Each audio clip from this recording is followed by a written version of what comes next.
저는 요즘 걷기 운동을 굉장히 즐겨 하고 있습니다. 그래서 이번 주에도 월요일부터 금요일까지 8,000보를 매일 걸었습니다. 어떤 날은 12,000보를 걸을 때도 있었고, 지난 월요일 날이죠. 월요일 날에는 등산을 해가지고 19,000보를 걸었습니다. 보통 그 걷기 운동하면 사람들이 아무 생각 없이 걷는다고 그러는데, 제가 이렇게 걷기 운동을 즐기게 된 이유는 걸으면서 하나님과 교제하기 때문에 그렇습니다. 제가 평소에 성경을 읽다가 하나님 주신 말씀을 핸드폰에다가 메모를 해놓습니다. 그래서 그 말씀을 들고 암송을 합니다. 걸으면서 암송하고 기도하면서 또 찬송하면서 그렇게 걷기 운동을 하다 보니까 그 시간이 너무 기쁜 거예요. 그 시간이 너무 즐겁습니다. 그래서 여러분, 하나님은 우리를 일시키려고 우리를 부른 게 아니라 우리를 예배자로 부른 줄 믿으시기 바랍니다. 하나님은 우리와 교제하기 위해서 우리를 불러주신 거예요. 그러므로 여러분, 세상의 사람들은 즐거움을 찾고 재미를 찾지만 하나님으로부터 교제에서 오는 그 기쁨은 세상에 줄 수 없는 기쁨인 것입니다. 그래서 이 주님과의 교제의 기쁨을 여러분들 누리시기를 바랍니다. 에녹이 어떻게 평생 그렇게 주님과 동행할 수 있었을까라고 할 때 그는 일하면서도 주님과 교제하고 밥 먹으면서도 주님과 교제하고 여행 가서도 주님과 교제하고, 그러니까 어디에 있든지 하나님과 교제를 함으로 인해서 오는 그 기쁨, 그 즐거움, 감사가 그에게 있었기 때문에 그는 평생 하나님과 동행할 수 있었다는 거예요. 그래서 여러분, 우리가 정말 주님과 어디에 있든지, 그죠? 어디에 있든지 주님과 늘 교통하고 교제하고 말씀 묵상하면서 길을 걷고 설거지를 하고, 그러면 하나님이 그 교제의 기쁨을 주세요. 그래서 제가 여러분들에게 일상에서 하나님과 교제함으로 그 세상에 줄 수 없는 그 기쁨을 누릴 수 있기를 주님의 이름으로 축원합니다.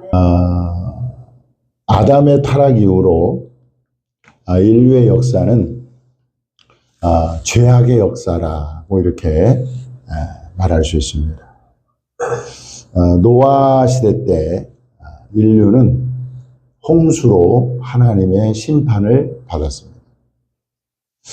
하나님께서 그 노아 세대 사람들에 대해서 어떻게 진단하고 있느냐, 창세기 6장 5절에 보니까 이렇게 기록하고 있습니다. 여호와께서 사람의 죄악이 세상에 가득함과 그의 마음으로 생각하는 모든 계획이 항상 악할 뿐임을 보시고, 노아 시대 때의 그 세대 사람들은 생각하는 모든 계획들이 다 악한 거예요.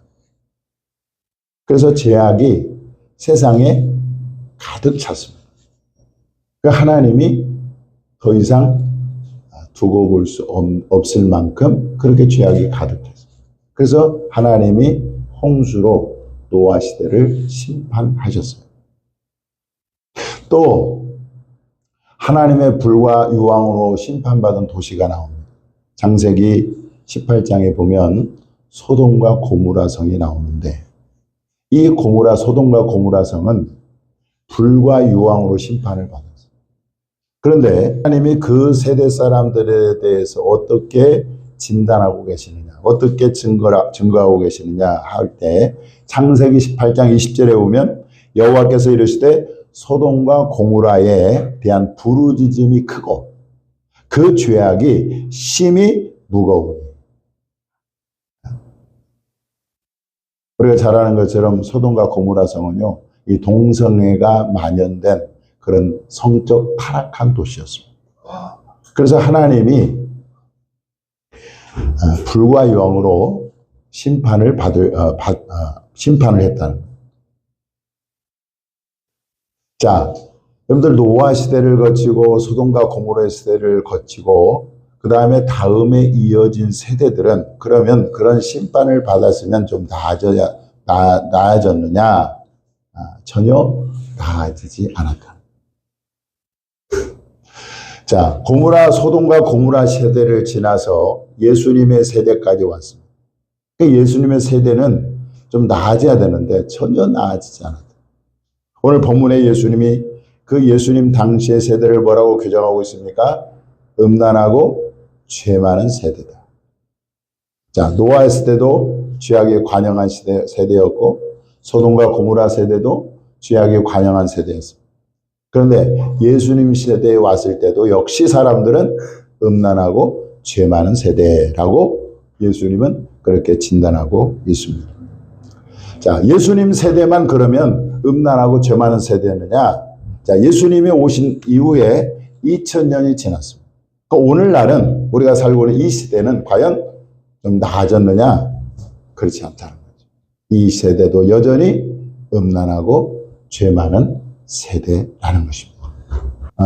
우리 찬이 형제가 그런 얘기를 해요. 아는 형이 있는데 아는 형이 그 개인 택시를 한다고 합니다.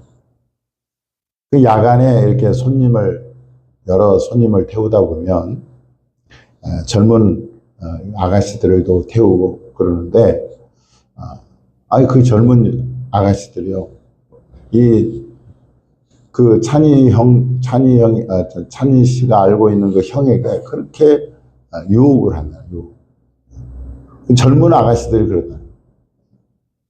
여러분 우리가 몰라서 그렇지 이 세상이 얼마나 음란하고 그리고 죄가 많은 세대인 줄을 우리가 알 수 있어요. 이 세상은 끝을 향해 달려가고 있습니다. 세상의 종말이 가까울수록 사람들은 더 음란하고 더 악해질 것입니다. 디모데후서 3장 13절에 보니까 이렇게 말합니다. 악한 사람들과 속이는 사람들은 더욱 악하여져서 속이기도 하고 속기도 하나니. 여러분들 이 세상은요 점점 더 악해지고 점점 더 죄가 많고 그렇게 치닫고 가요.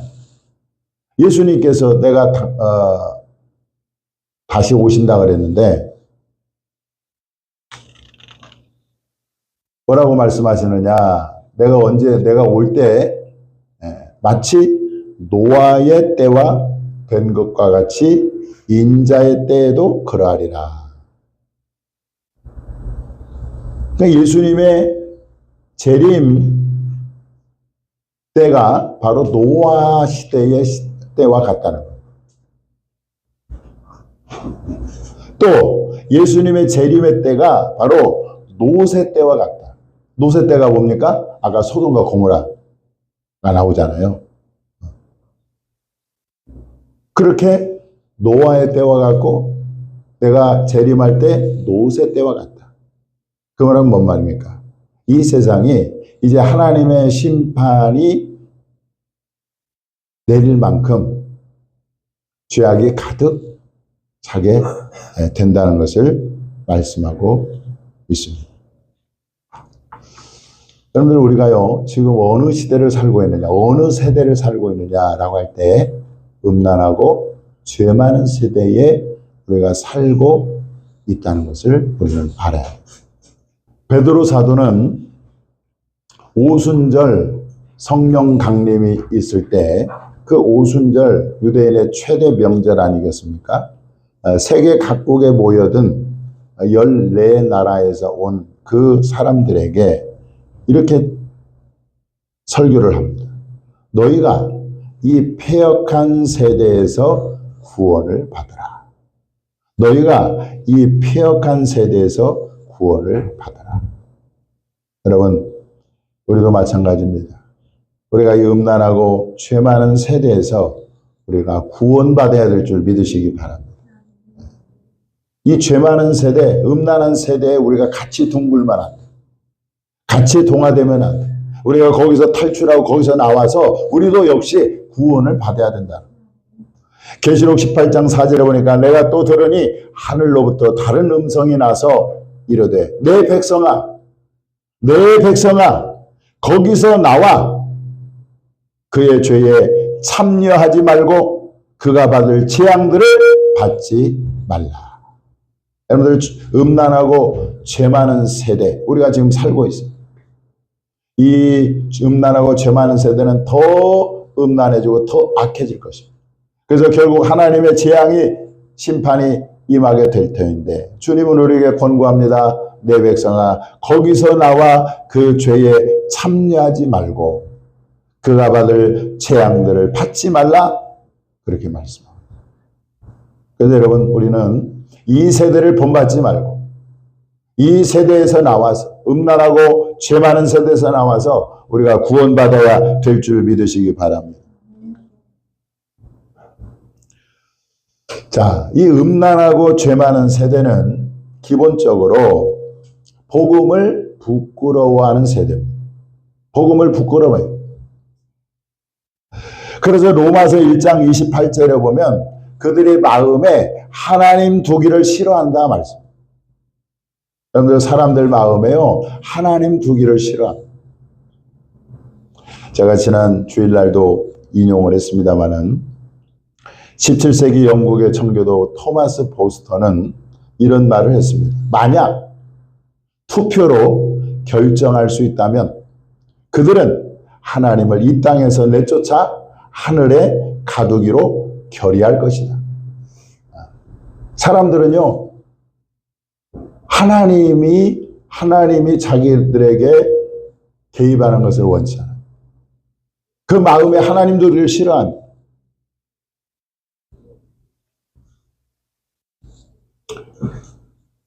또 이 음란하고 죄 많은 세대는 예수님도 거부해요. 하나님도 거부하지만 예수님도 거부해요. 예수님이 자기 땅에 왔지만은 자기 백성이 예수님을 영접하지 않았다. 요한복음 1장 11절에 기록되어 있습니다. 이 음란하고 죄 많은 세대는요. 빛을 미워해서 빛으로 오지 않는다. 선을 좋아하지 않습니다. 바울은 그렇게 고백합니다. 십자가에 못 박힌 그리스도를 전하는데 유대인에게는 이 그리스도가 꺼리끼는 거라는 거예요.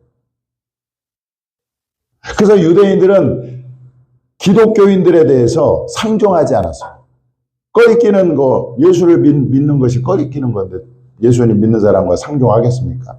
왕따가 당하는. 그 예수 믿는 사람들의 1세기 기독교인들은요, 세상으로부터 왕따를 당했어요. 또 이방인에게는 그리스도는 미련한 것이라 말씀. 미련한. 그래서 예수를 믿는 자들은 미련한 자들로 취급됐어요. 오늘날도 그런 말이 있습니다. 아직도 교회 다녀? 그게 무슨 말이냐? 아직도 그 구닥다리 그 종교를 믿느냐? 이런 뉘앙스예요.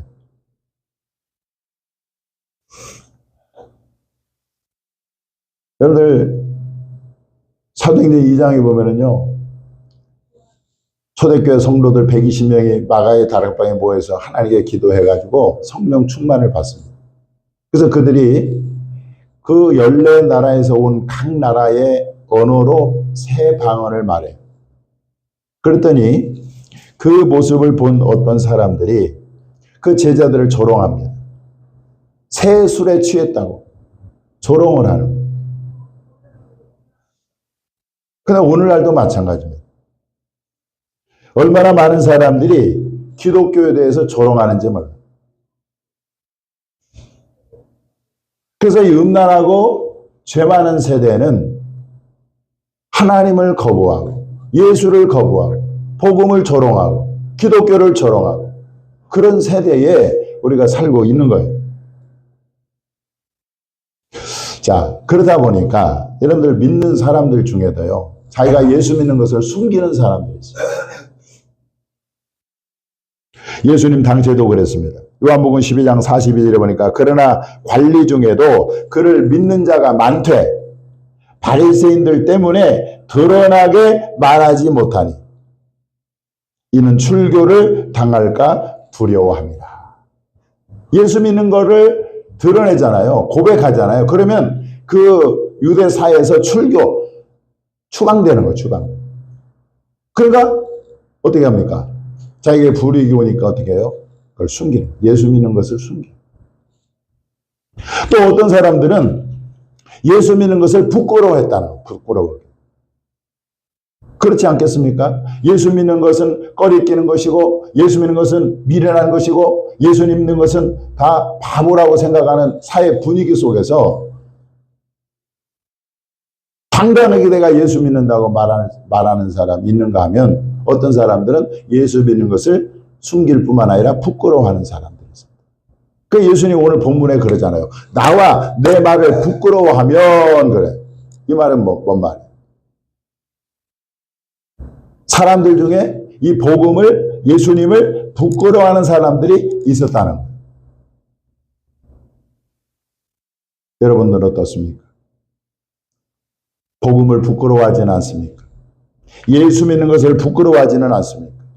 교회 다니는 것을 부끄러워하지는 않습니까?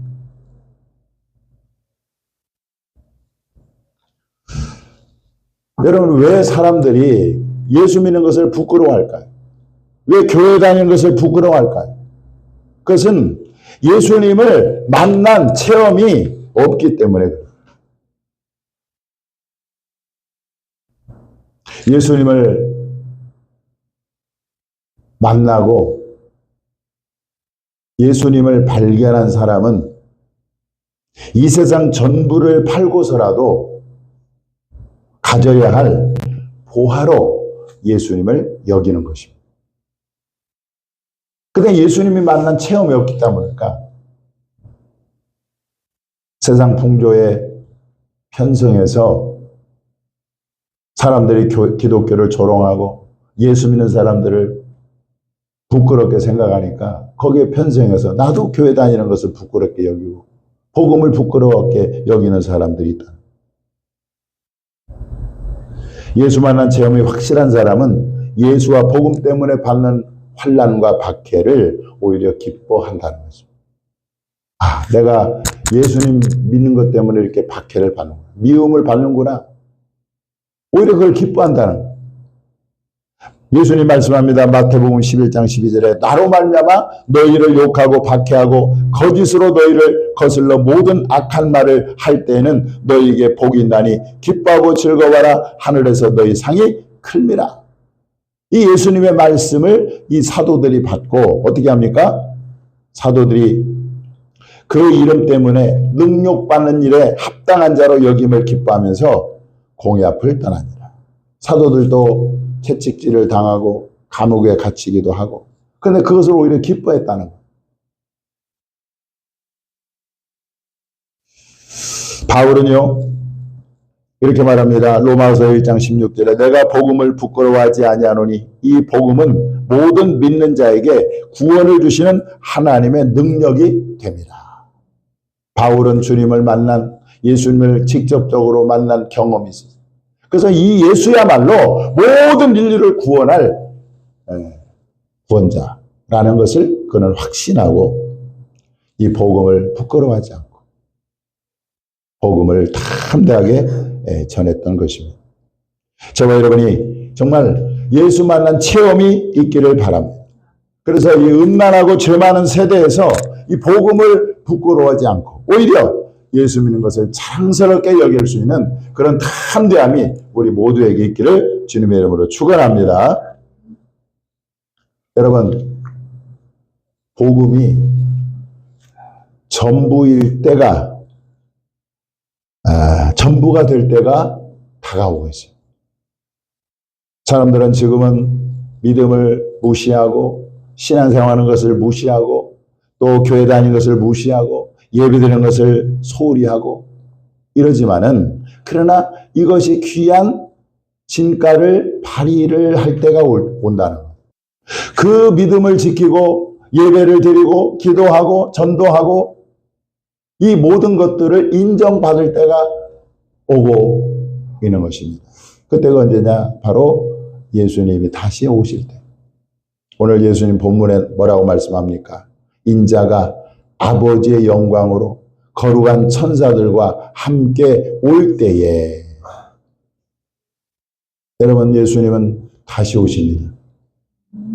곧 오십니다, 이제. 예수님이 다시 오세요.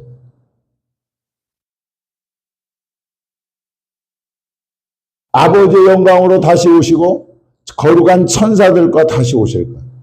그때 음란하고 죄 많은 세대에서 예수님과 예수님의 말씀을 부끄러워했던 사람들은 여러분 크게 후회할 거예요. 그때 내가 왜 예수님을 부끄러워했던가? 그때 내가 왜 교회 다니는 것을 수치스럽게 생각했을까? 후회할 것입니다. 왜냐? 예수님도 그 사람을 부끄러워한다고 말씀하고 있기 때문에.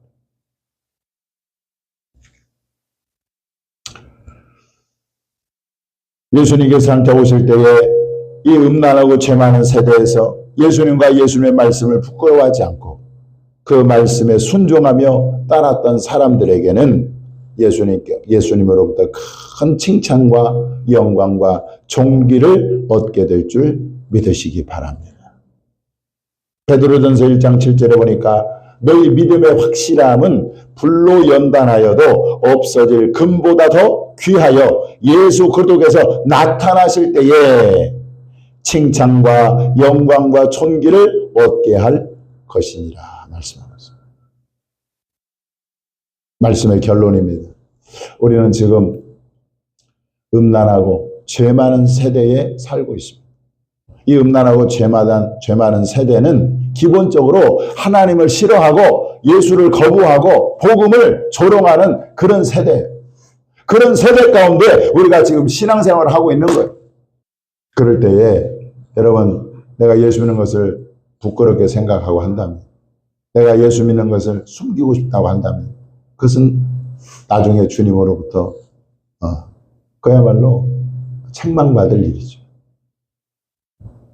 내가 이러한 복음을 배역하는 그런 세대 속에서도 담대하게 복음을 고백하고 예수 그리스도를 증거하고 나타낼 수 있는 길은 뭐냐? 바로 예수님을 내가 만나 예수님의 그 존귀한 가치를 깨닫고 발견하는 것입니다.